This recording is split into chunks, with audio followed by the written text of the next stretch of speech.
अब हम बात करने वाले हैं हमारे अगले टॉपिक के बारे में, जिसके बारे में हमारा जो पेज नंबर है वो है 8th। कल की वीडियो में हमने पेज नंबर 6 और 7 डिस्कस किया था, जिसके अंदर कुछ जनरल इन्फॉर्मेशन डिस्कस करी थी जो आप सभी के लिए बहुत ज़रूरी थी। इस वीडियो में बनने वाले हैं कि आप जब फॉर्म भरेंगे तो फॉर्म भरने में बोर्ड आपको क्या सजेस्ट करता है, कैसे जो पीडीएफ आपकी आएगी उसमें क्या लिखा होगा, इसके बारे में बात करेंगे। तो आपकी जो पीडीएफ होगी, ये जो पीडीएफ हम डिस्कस कर रहे हैं ये 2023 वाले बच्चों के लिए है। आप 24 में एग्ज़ाम देंगे तो आप 24 के बच्चे हैं।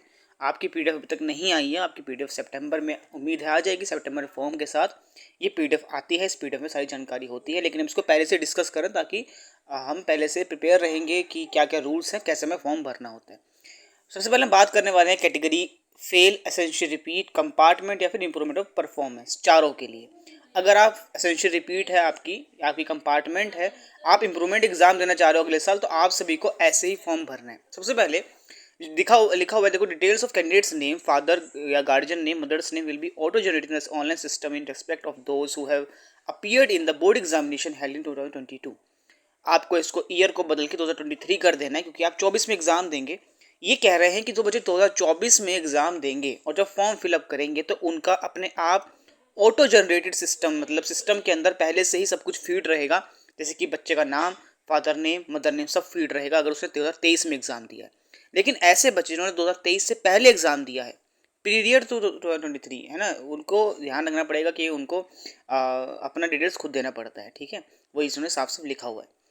Fill in correct information of your roll number, school number and centre number. आपको क्या देना पड़ता है, सेंटर नंबर दो क्या, आपका एडमिट कार्ड में सेंटर नंबर होगा, स्कूल नंबर होगा और रोल नंबर होगा। ये तीनों आपको वहाँ पे फिल करना होगा। जैसे आप फिल करेंगे आपका फॉर्म खुल जाता है, तो आपको इन तीनों नंबर का ध्यान रखना है, तीनों नंबर बिल्कुल सही देने हैं। अगर आप इसे कॉम्बिनेशन गलत कर दोगे तो वहाँ पे आपका फॉर्म नहीं खुलेगा। ठीक है, अगर गलत दोगे तो वहाँ पे मैसेज, एरर का मैसेज आता है। ठीक है, चौथा पॉइंट है द प्रैक्टिकल। ये बहुत ज़रूरी है, बच्चों को काफ़ी डाउट आता है प्रैक्टिकल क्या होगा। देखो साफ साफ लिखा हुआ है, साफ साफ लिखा है, the practical internal assessment project etc marks scored by the student will be carried forward or pro rata marks will be given or practical examination will be conducted again as per applicable provisions of bylaws। इसका क्या मतलब है, मतलब है या तो आपको marks forward हो जाएंगे, कैरी फॉरवर्ड हो जाएंगे, या फिर प्रोराटा के बेस पर मिलेंगे, या फिर एग्जाम कराया जाएगा।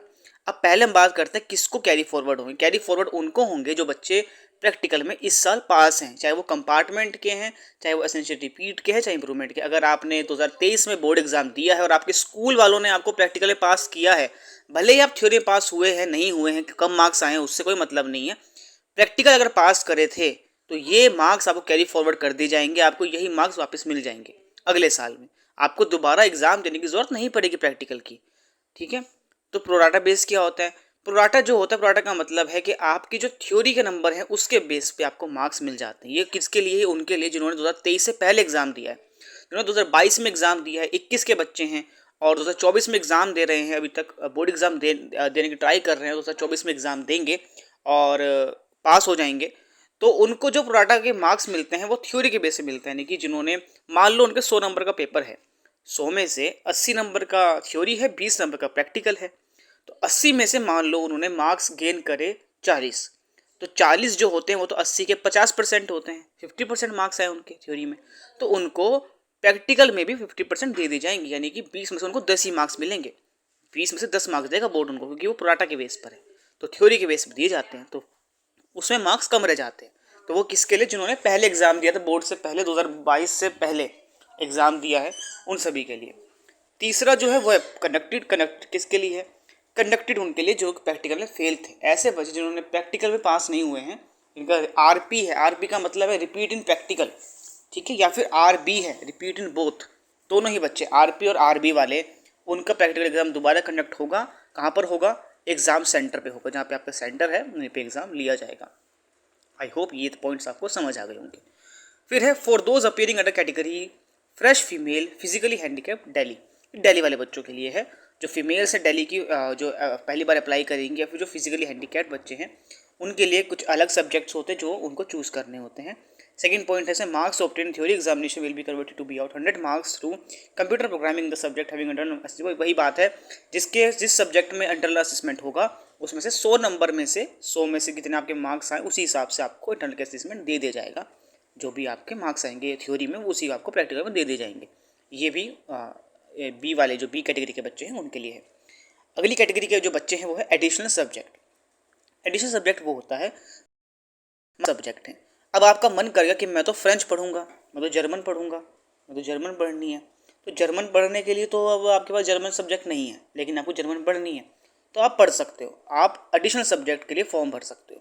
फॉर्म भरोगे, आपके पास जर्मन सेलेक्ट करोगे, जर्मन का आपका एग्ज़ाम होगा और आपको मार्क्स मिल जाएंगे। तो इस तरह से आप एक अलग सब्जेक्ट अपनी मार्कशीट में ऐड करा सकते हो।